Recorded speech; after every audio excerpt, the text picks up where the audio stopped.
Hi, Viv Cowley from V-Moto. This is another bike we've got at this year's show. It's based on a Honda Dominator NX650.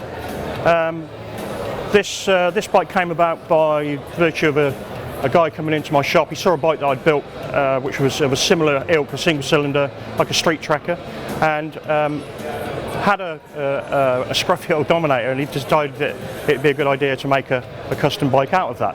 So we started off with the bare bones of the bike, the frame, and I suggested that we may try and make it look a bit older than it actually was, so we go to a twin shock configuration as opposed to the stock monoshock arrangement on the Dominator. So again, when I did this whole rear framework, one of the quandaries was it would end up in a twin shock configuration with a really long shock absorber. So I did the top pickup like this, which was not too dissimilar to like 70s Suzuki motocross bikes. So it was a similar sort of arrangement. It was a good way of getting the top clevist down from the top rail, so not needing such a really long damper.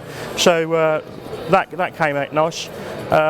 We did away with it. First of all, I modified the standard steel swinging arm, which again didn't really complement what I felt it needed to look like. I thought it really needed like an alloy swinging arm. So bought this swinging arm, which has actually started life as a swinging arm off of a Husqvarna 610, which again was a monoshock configuration. So chopped all that out and also reduced the length back to the length of the Dominator swinging arm, and then came up with the mounting points for the dampers.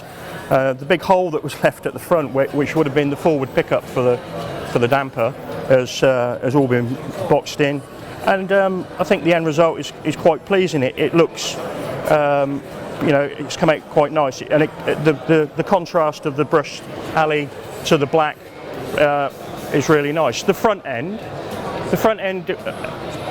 is a combination of Yamaha YZ motocross forks, which were way too long, so we've stripped the forks down and in effect shortened them internally so as to give it a shorter appearance overall.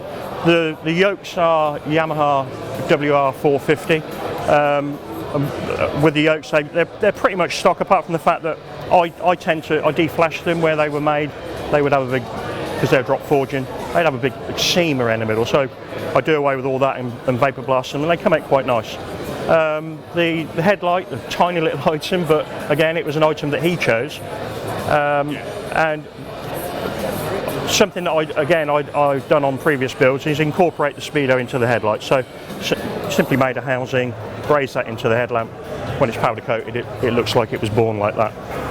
So lots of little detail changes. Again, a quandary with bikes when you've got a hydraulic front brake and a cable clutch is getting the perches, i.e. the bits that bolt to the handlebars, to match each other, and it's quite a difficult task. So what I've actually did is I've taken some aftermarket BrakeTech reservoirs, which is hydraulic up here, but when it comes down to the actuation on the engine, it goes back to cable.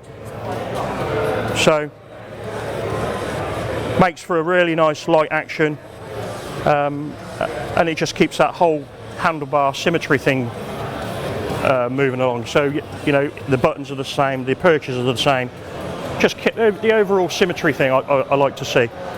The fuel tank is Honda CG125, quite a popular tank that people put on Dominators. You have to mod it quite a bit to get it to fit over the frame, but externally it's a stock looking tank. Keep it simplistic.